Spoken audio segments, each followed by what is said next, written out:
Suryakanta versus Chandrakanta. ಮನೆಯಲ್ಲೇ ವ್ಯವಸಾಯ. ಒಂದಿನ ಸೂರ್ಯಕಾಂತ ಮನೇಲಿ ಕುತ್ಕೊಂಡು ಟಿವಿ ನೋಡ್ತಿರುವಾಗ ಆಚೆ ತರಕಾರಿ ತರಕ್ ಹೋಗಿದ ಚಂದ್ರಕಾಂತ ಮನೆಯೊಳಗಡೆ ಬರ್ತಾ, ಅಬ್ಬಾ ಮಾರ್ಕೆಟ್ ಅಲ್ಲಿ ತರಕಾರಿ ಎಷ್ಟ್ ರೇಟ್ ಗೊತ್ತಾ ಅತ್ತೆ ಹಂಗಂತೇನೋ ಹೇಳ್ಕೊತಾ ಬರ್ತಾ ಇರೋದ್ ನೋಡಿದ ಸೂರ್ಯಕಾಂತಂ, ಏನೋ ಮುಣುಮುಣುಕ್ತಿದ್ಯಾ, ತರಕಾರಿ ತುಂಬಾ ಬೆಲೆ ಆಗ್ಬಿಟ್ಟಿದೆ ಅತ್ತೆ. ಅವಾಗ 100 ರೂಪಾಯಿ ತಗೊಂಡ್ ಹೋದ್ರೆ ಎಷ್ಟು ತರಕಾರಿ ತರ್ಬೋದು, ಇವಾಗ 2 ಟೈಪ್ ತರಕಾರಿನೂ ಸಿಗ್ತಾನೆ ಇಲ್ಲ, ಏನ್ ಮಾಡೋದು? ಅದಕ್ಕೆ ಯಾಕೆ ಚಿಂತೆ ಮಾಡ್ತೀಯಾ, ನಮ್ ಮನೆ ಹತ್ರ ಎಷ್ಟು ಜಾಗ ಇದೆ, ಅಲ್ಲೇ ನಾವು ವ್ಯವಸಾಯ ಮಾಡ್ಬೋದಲ್ವಾ? ಇವಾಗಿರೋ ಪರಿಸ್ಥಿತಿಯಲ್ಲಿ ನಾವು ಆಚೆ ತಗೊಳಕ್ಕಿಂತ ನಮ್ ಮನೆಯಲ್ಲೇ ನಾವು ವ್ಯವಸಾಯ ಮಾಡಿ ತಿಂದ್ರೆ ಒಳ್ಳೇದು. ಆರೋಗ್ಯ ಮಾತ್ರ ಅಲ್ಲ, ಆದಾಯನೂ ಸಿಗುತ್ತೆ. ಅದಕ್ಕೆ ಚಂದ್ರಕಾಂತಂ ಸೂರ್ಯಕಾಂತನ ಬಾಯಿ ತೆಕ್ಕೊಂಡು ಹಂಗೆ ಬ್ಯಾ ಅಂತ ನೋಡ್ತಾ ಇರ್ತಾಳೆ. ಏನೇ ಅಷ್ಟು ದೊಡ್ಡದಾಗಿ ಬಾಯಿ ತೆಗ್ ನೋಡ್ತಿದ್ಯಾ? ಅಂದ್ರೆ ನನ್ನಂತ ಬಿಸ್ನೆಸ್ ವುಮೆನ್ ಬರ್ದೇ ಇರೋ ಐಡಿಯಾ ನಿಮ್ಗೆ ಬಂತತ್ಯಮ್ಮ? ಅದಕ್ಕೆ ಶಾಕ್ ಆಗಿ ಕೂತಿದೀನಿ. ನಿನ್ಗೆ ಈ ತರದ ಐಡಿಯಾ ಹೆಂಗ್ ಬರುತ್ತೇಳು? ನಿನ್ಗೆ ಜನನ್ ಮೋಸ ಮಾಡಿ ದುಡ್ಡು ಹೆಂಗ್ ಸಂಪಾದನೆ ಮಾಡೋದು, ನನ್ನ ಮ್ಯಾಜಿಕಲ್ ವಸ್ತುಗಳನ್ನ ಹೆಂಗ್ ಕಳ್ತನ ಮಾಡೋದು, ಈ ತರ ಐಡಿಯಾ ಅಲ್ವೇನೆ ಬರೋದು? ಅದಕ್ಕೆ ಚಂದ್ರಕಾಂತಂ ಕೋಪ ಮಾಡ್ಕೊಂಡು ಸಪ್ಪಗಿಟ್ಕೋತಾಳೆ. ನನ್ನ ಇಷ್ಟು ಮಾತಂತೀರಾ ನೀವು? ಕೋಪ ಮಾಡ್ಕೊಂಡಿದೀನಿ, ಸಪ್ಪಗ್ ಮೂತಿ ಇಟ್ಟಿದೀನಿ. ಲೇ, ಯಾವ್ದಾದ್ರು ಹೀರೋಯಿನ್ ಸಪ್ಪಗಿಟ್ಕೊಂಡ್ರೆ ಚೆನ್ನಾಗಿರುತ್ತೆ, ನೀನ್ ಮುಖ ಸಪ್ಪಗಿಟ್ಕೊಂಡ್ರೆ ಹಂದಿ ಮುಖ ತರ ಇರುತ್ತೆ. ಕೋಪ ಮಾಡ್ಕೊಂಡಿದ್ ಸಾಕು, ನಡಿ ಹೋಗಿ ಗಿಡ ಎಲ್ಲ ನಟ್ಬಿಟ್ ಬರೋಣ. ಹಂಗೆ ಇಬ್ರು ಸೇರಿ ಅವ್ರ ಗಾರ್ಡನ್ ಅಲ್ಲಿ ಫುಲ್ ಗಿಡ ಹಾಕ್ತಾರೆ. ತುಂಬಾ ಕಷ್ಟ ಪಡ್ತಾ ಮಾಡ್ತಾರೆ. ಮಾಡ್ತಾ ಮಾಡ್ತಾ ಚಂದ್ರಕಾಂತ ತುಂಬಾ ಟಯರ್ಡ್ ಆಗ್ತಾಳೆ. ಅದಕ್ಕಳು ಸೂರ್ಯಕಾಂತ ಹತ್ರ ಹೀಗೆ ಹೇಳ್ತಾಳೆ, ಏನತ್ಯಮ್ಮ ಇಷ್ಟು ಟಯರ್ಡ್ ಆಗಿದೆ, ಎಲ್ಲ ಮಾಡ್ತಿದ್ರು ಕೆಲ್ಸನೇ ಮುಗೀತಿಲ್ಲ.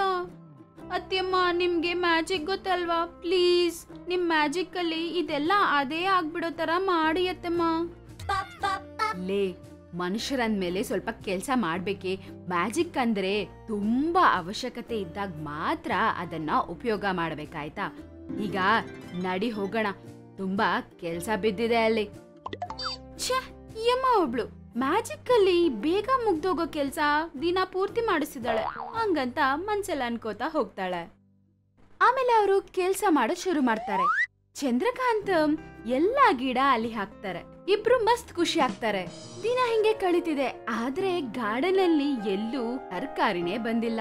ಅದನ್ನ ನೋಡಿದ ಚಂದ್ರಕಾಂತ ಸೂರ್ಯಕಾಂತ ಹತ್ರ, ಅತ್ತಿಯಮ್ಮ ಏನತ್ತಿಯಮ್ಮ, ನಮ್ ಗಾರ್ಡನ್ ಅಲ್ಲಿ ಏನ್ ತರಕಾರಿನೇ ಬಂದಿಲ್ಲ? ಲೇ, ನೀವ್ ವ್ಯವಸಾಯ ಮಾಡ್ಬಿಟ್ ಬಂದು 10 ದಿನಾನೂ ಆಗಿಲ್ಲ. ಒಂದ್ ಗಿಡಕ್ಕೆ ಕಾಯಿ ಬರ್ಬೇಕಂದ್ರೆ 30 ದಿನ ಆದ್ರೂ ಹಾಗೆ ಆಗುತ್ತೆ.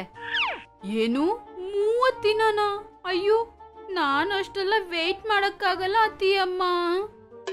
ಲೇ, ನಮ್ ಜೀವನದಲ್ಲಿ ನಮ್ಗಿರ್ಬೇಕಾಗಿರೋದು ಏನ್ ಗೊತ್ತಾ? ಕಷ್ಟ ಪಡೋದು, ಫಲಿತಕ್ಕೋಸ್ಕರ ಎದುರು ನೋಡೋದು ಅಷ್ಟೇ. ಅವ್ 2 ಇಲ್ಲ ಅಂದ್ರೆ ಜೀವನದಲ್ಲಿ ಏನು ಸಾಧಿಸಕ್ಕಾಗಲ್ಲ. ಸ್ವಲ್ಪ ತಡ್ಕೋ ಹಂಗಂತೇಳಿ ಅಲ್ಲಿಂದ ಹೋಗ್ಬಿಡ್ತಾಳೆ. ಅದಕ್ಕೆ ಚಂದ್ರಕಾಂತ ಮನ್ಸಲ್ಲಿ, ಏನು 30 ದಿನ ವೇಟ್ ಮಾಡ್ಬೇಕಾ ಹಂಗಂತ ಅನ್ಕೋತಾ ಆಚೆ ಹೋಗಿ ಕುತ್ಕೋತಾಳೆ.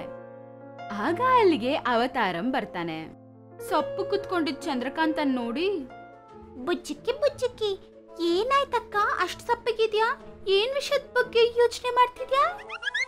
ಅದ್ರಿಂದ ಚಂದ್ರಕಾಂತ ಅವತಾರ್ಗೆ ಎಲ್ಲಾ ವಿಷಯ ಹೇಳ್ತಾಳೆ. ಅದನ್ ಕೇಳಿಸ್ಕೊಂಡಿದ್ದ ಅವತಾರ್, ಬುಚ್ಚಕ್ಕಿ ಅಕ್ಕ, ಅದಕ್ಕೆ ಯಾಕಷ್ಟು ಯೋಚನೆ ಮಾಡ್ತೀಯಾ? ನನ್ನ ಹತ್ರ ಒಂದ್ ಮದ್ದಿದೆ. ಅದು 1 ಲೀಟರ್ ನೀನ್ ಉಪಯೋಗ ಮಾಡಿದ್ಯಾ ಅಂದ್ರೆ 30 ದಿನದಲ್ಲಿ ಬರೋದು 1 ದಿನಲ್ದೇನ್ ಬರ್ದ್ಬಿಡುತ್ತೆ ಹಂಗಂತ ಹೇಳ್ತಾನೆ. ಅದನ್ ಕೇಳಿಸ್ಕೊಂಡು ಚಂದ್ರಕಾಂತ ತುಂಬಾ ಖುಷಿ. ಹಾಗಾದ್ರೆ ಬೇಗ ಹೋಗಿ ಆ ಮದ್ ತಗೊಂಡ್ ಬಂದ್ಬಿಡೋ ತಮ್ಮ. ಏ ಅಕ್ಕ, ಹಂಗೇನ್ ತರಕ್ಕಾಗುತ್ತೆ? ದುಡ್ಡು ಕೊಟ್ರೆ ತಗೊಂಬರ್ತೀನಿ. ಲೋ, ಏನು ನೀನು ಕಮರ್ಷಿಯಲ್ ಆಗ್ಬಿಟ್ಟೇನು? ನನ್ನ ಹತ್ರನೂ ನಿನ್ ದುಡ್ಡು ತಗೋತಿದ್ಯೇನೋ? ಅಂದ್ರೆ ಅಕ್ಕ, ಅದು ಫ್ರೀಯಾಗಿ ಕೊಡೋದು ನನ್ಗ ಅಭ್ಯಾಸ ಇಲ್ಲ ಅಕ್ಕ. ಅದನ್ ಕೇಳಿಸ್ಕೊಂಡು ಚಂದ್ರಕಾಂತ ಮನ್ಸಲ್ಲಿ, ಹಿಂಗಲ್ಲ, ಇವನ್ನ ಹೆಂಗೋಂಗೆ ಎಮೋಷನಲ್ ಬ್ಲಾಕ್ ಮೇಲ್ ಮಾಡಿ ಆ ಮದ್ನ ತರಕ್ ಹೇಳ್ಬೇಕು ಹಂಗಂತ ಹೇಳ್ತಾ ಅವತಾರ್ ಹತ್ರ, ಅಷ್ಟೇ ಬಿಡು ಅವತಾರ್, ನಾನ್ ನಿನ್ನ ಸ್ವಂತ ತಮ್ಮ ತರ ಅನ್ಕೊಂಡಿದ್ದೆ, ಆದ್ರೆ ನೀನು ನನ್ನ ಹತ್ರನೇ ದುಡ್ಡು ಕೇಳ್ತಿದ್ಯಲ್ವಾ? ಆಯ್ತು ಬಿಡೋ, ಆಯ್ತು, ನಾನ್ ನಿನ್ಗೆ ದುಡ್ಡು ಕೊಡ್ತೀನಿ. ದುಡ್ಡೇ ಅಲ್ವಾ ನಿಂಗೆ ಬೇಕಾಗಿರೋದು? 100 ರೂಪಾಯಿ ಹೆಚ್ಚೇ ಕೊಟ್ಬಿಡ್ತೀನಿ ಬಿಡೋ. ಆದ್ರೆ ಒಂದ್ ಜ್ಞಾಪಕ ಇಟ್ಕೊಳ್ಳೋ, ಯಾವಾಗ್ಲೂ ದುಡ್ಡು ಶಾಶ್ವತವಾಗಿ ನಿಲ್ಲಲ್ವೋ. ಬಂದಾನೇ ನಿರಂತರ, ಅರ್ಥ ಮಾಡ್ಕೋ. ಹಂಗಂತ ಅಳೋ ತರ ಓವರ್ ಆಕ್ಟಿಂಗ್ ಮಾಡ್ತಾ ಹೇಳ್ತಾಳೆ. ಅದಕ್ಕೆ ಅವತಾರ್ ತುಂಬಾ ಎಮೋಷನಲ್ ಆಗ್ತಾನೆ. ಬುಚ್ಚಿಕ್ಕಿ ಇಷ್ಟು ಚಿಕ್ಕ ವಿಷಯಕ್ಕೆ ಯಾಕಕ್ಕ ನೀನು ನನ್ನ ಅಷ್ಟು ದೊಡ್ಡ ಮಾತು ಹೇಳ್ತಿದೀಯಾ? ನಿನಗೆ ಅಮ್ಮದ್ದೇ ಅಲ್ವಾ ಬೇಕಾಗಿರೋದು? ನಾಳೆ ಬಯಲಾಗೆ ಖಂಡಿತವಾಗಿ ತಂದ್ಕೊಡ್ತೀನಿ. ನೀನೇನ್ ಫೀಲ್ ಆಗ್ಬೇಡ ಅಕ್ಕ, ನಿನ್ ದುಡ್ಡು ನನಗ್ ಬೇಡ. ನೀನು ಎಷ್ಟು ಒಳ್ಳೆಯವನು. ನನ್ಗೆ ಈ ತರದೊಂದು ತಮ್ಮ ಸಿಕ್ಕೋದು ನನ್ನ ಅದೃಷ್ಟ ಕಣೋ. ಹೆಂಗೋ ಇವನ್ನ ಪಟಾಯಿಸ್ಬಿಟ್ಟೆ.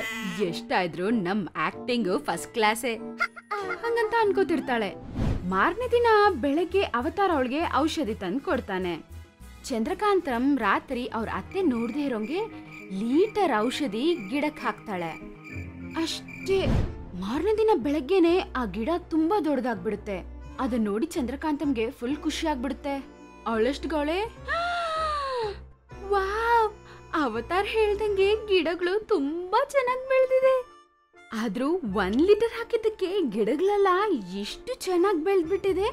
ಇನ್ನು 2 ಲೀಟರ್ ಹಾಕಿದ್ರೆ ಇವಾಗ್ಲೇ ಕಾಯೆಲ್ಲ ಬಂದ್ಬಿಡುತ್ತೆ ಅನ್ಸುತ್ತೆ. ಹಂಗಂತ ಯೋಚನೆ ಮಾಡಿ ಅವತ್ ರಾತ್ರಿ ಗಿಡಗಳಿಗೆ 2 ಲೀಟರ್ ಹಾಕ್ತಾಳೆ. ಹಂಗ್ ಮಾಡಿದ್ದಕ್ಕೆ ಎಲ್ಲಾ ಗಿಡನೂ ಸತ್ತೋಗ್ಬಿಟ್ಟಿರುತ್ತೆ. ಚಂದ್ರಕಾಂತ ಬೆಳಗ್ಗೆ ಎದ್ದು ನೋಡಿದ್ರೆ ಎಲ್ಲಾ ಗಿಡ ಸತ್ತೋಗ್ಬಿಟ್ಟಿರುತ್ತೆ. ಅದನ್ನ ನೋಡಿ ಚಂದ್ರಕಾಂತ, ಏನ್ ಹಿಂಗಾಗ್ಬಿಡ್ತಲ್ಲಪ್ಪ. ಚಂದ್ರಕಾಂತ ಅಳದ್ ನೋಡಿ ಆಗ್ಲೇ ಅವತಾರ ಅಲ್ಲಿಗ್ ಬರ್ತಾನೆ. ಬುಜ್ಜಿಕ್ಕಿ ಅಕ್ಕ, ನೀನ್ ಯಾಕೆ 2 ಲೀಟರ್ ಮದ್ದು ಅದಕ್ ಹಾಕಿದ್ದು? ನೀನ್ ಹಂಗ ಹಾಕಿದ್ದಕ್ಕೆ ಗಿಡ ಎಲ್ಲ ಸತ್ತೋಗ್ಬಿಟ್ಟಿದೆ. ನಾನ್ ನಿನ್ಗೆ ಆ ಔಷಧಿನೇ ಕೊಡ್ಬಾರ್ದಾಗಿತ್ತಕ್ಕ ಹಂಗಂತಾನೆ. ಆಗ ಸೂರ್ಯಕಾಂತಂ ಆಚೆ ಬರ್ತಾಳೆ. ಇದೆಲ್ಲ ಕೇಳಿಸ್ಕೊತಾಳೆ. ಅವ್ರ ಹತ್ರ ಕೋಪದಿಂದ, ಏನೋ ಮತ್ತೆ ಇಬ್ರು ಸೇರಿ ದೊಡ್ಡ ಕೆಲ್ಸ ಮಾಡಿದೀರಾ ಹಂಗಂತ ಕೋಪದಿಂದ ಅಂತಾಳೆ. ಆಗ ಚಂದ್ರಕಾಂತ, ಅತ್ತೆಯಮ್ಮ, ನನ್ನ ಕ್ಷಮಿಸಿ ಅತ್ತೆಯಮ್ಮ, ಬೇಗ ತರಕಾರಿ ಬರ್ಬೇಕಂತ ಹಿಂಗ್ ಮಾಡ್ಬಿಟ್ಟೆ. ಇಷ್ಟ ಕಷ್ಟಪಟ್ಟು ಮಾಡಿದ್ದೆಲ್ಲ ವೇಸ್ಟ್ ಆಯ್ತು. ನಂಗೆ ತುಂಬಾ ಕಷ್ಟ ಆಗ್ತಿದೆ ಅತ್ತೆಯಮ್ಮ. ನನಗೆ ಇಷ್ಟು ಕಷ್ಟ ಇದ್ರೆ ಪಾಪ, ನನಗೆ ಇಷ್ಟು ಕಷ್ಟ ಆಗ್ತಿದ್ರೆ ರೇಟ್ ಇಲ್ದೆ ಎಲ್ಲ ಅಲ್ಲೂ ಇಲ್ಲೂ ಬಿಸಾಕ್ಬಿಟ್ಟಿರ್ತಾರೆ ತರಕಾರಿಗಳನ್ನ. ಅವ್ರಿಗೆ ದುಡ್ಡಿಲ್ದೆ ಎಷ್ಟು ಕಷ್ಟ ಪಡ್ತಾರಲ್ವಾ ಅತ್ತೆಯಮ್ಮ.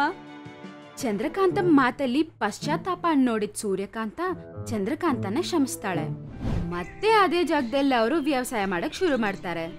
ಅವತಾರ್ ಸಹ ಅವ್ರಿಗೆ ಸಹಾಯ ಮಾಡ್ತಾನೆ. ಈ ಸಲ ಏನು ಔಷಧಿ ಆಗ್ದೇನೆ ಅವ್ರ ಮನೇಲಿ ಬರೋ ತರಕಾರಿ ಅವರೇ ಆರಾಮಾಗಿ ತಿಂತಾ ಇದ್ರು.